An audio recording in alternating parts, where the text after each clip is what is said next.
तो आज इस बात को महामारी ने विश्व के सामने रख दिया है। ब्रह्मचारी जी ने कहा कि काढ़े के माध्यम से यह सब कुछ दूर हो सकता है, और यह हुआ ही ऐसा ही है। उसमें स्पष्ट लिखा हुआ है, यदि आयुर्वेद के ऊपर आपका विश्वास नहीं है तो ये ध्यान रखना, फिर ये शास्त्र लिखा क्यों गया। यदि इसके पास क्षमता नहीं होती है तो चार दान क्यों लिखे गए हैं। इसके स्मरण करने मात्र से हम बहुत कुछ असह्य वेदना को भी सहन कर सकते हैं और शक्ति को भी इसमें से उद्घाटित कर सकते हैं। उन्होंने मंत्र के माध्यम से भी, यंत्रों के माध्यम से भी, दवाइयों के माध्यम से भी वहां अकाल मरण को दूर करने का मात्र अमोघ शस्त्र यदि है तो आयुर्वेद। यह किताब, यह ग्रंथ किसने लिखा? भट्टा कलंक देव ने लिखा। जिनके पास इतनी प्रतिभा थी, एक बार सुन लिए और पूरी पूरी पंक्ति उनकी हो जाती थी। ऐसा ग्रंथ के ग्रंथ रचने की बात नहीं है, अपने आप काम होते। उसमें उन्होंने लिखा कि यह कैसा है कि इदम तो रसायनम, ये मृत्यु इसके सामने आ नहीं सकती है। आएगी तो भग जाइए और निष्क्रिय हो जाइए, ऐसे दिगंबर मुनि महाराज कभी भी कह नहीं सकते।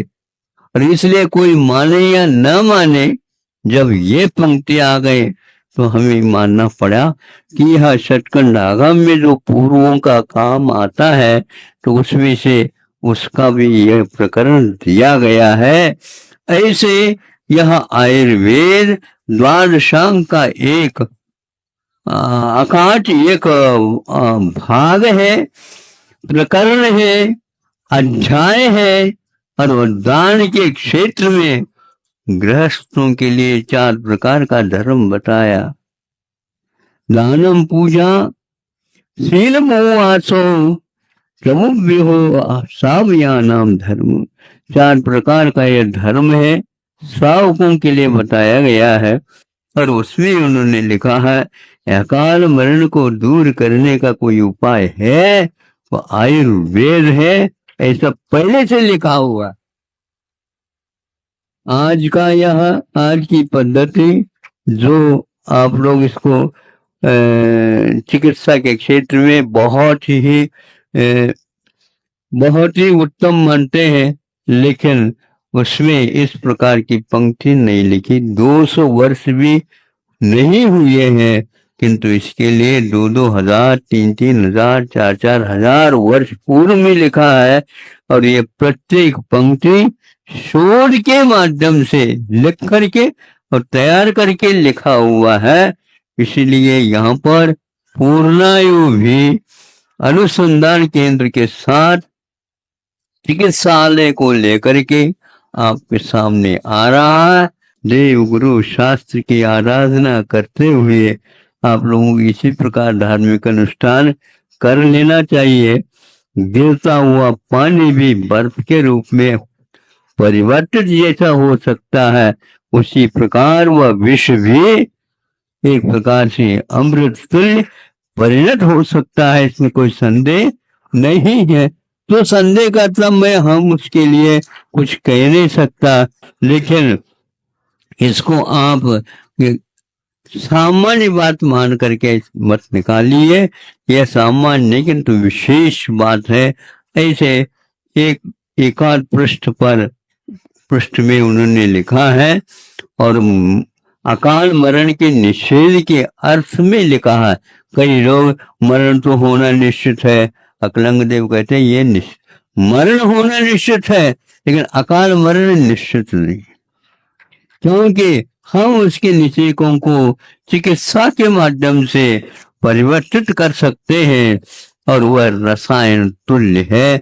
ऐसा कह करके हम लोगों को प्रेरणा दी है कि इस शुद्ध औषधि का निर्माण सहित ये चिकित्सालय आपको आगे के लिए चलाना है। और जितनी भी प्रतिभाएं हैं उन प्रतिभाओं का संरक्षण करके और उनको प्रेरित करके आगे, चाहे छात्रा हो चाहे छात्र हो, महाविद्यालयीन यह पाठ्यक्रम आपके द्वारा चालू किया जा सकता है, बल्कि चालू हो गया है। अब उसमें आप अपना तन मन धन न्यौछावर करके आगे बढ़ सकते हैं और प्रेरणा दे सकते हैं। समय पर इस प्रकार के शुद्ध औषधियों का प्रयोग, तो हाँ जेनेटर भी आ जाते हैं तो इसको बहुत अवभाग्य मान करके उसका सेवन करते हैं और उससे लाभ मिलने से वो अवभाग्य कह करके और दवाई ले करके चले जाते हैं, बांटते हुए भी देखे गए हैं। ऐसे शुद्ध यह शास्त्रोक्त पद्धति से निर्माण किया हुआ औषध आपके शरीर को भी, मन को भी, वचन को भी संशोधित कर सकते हैं।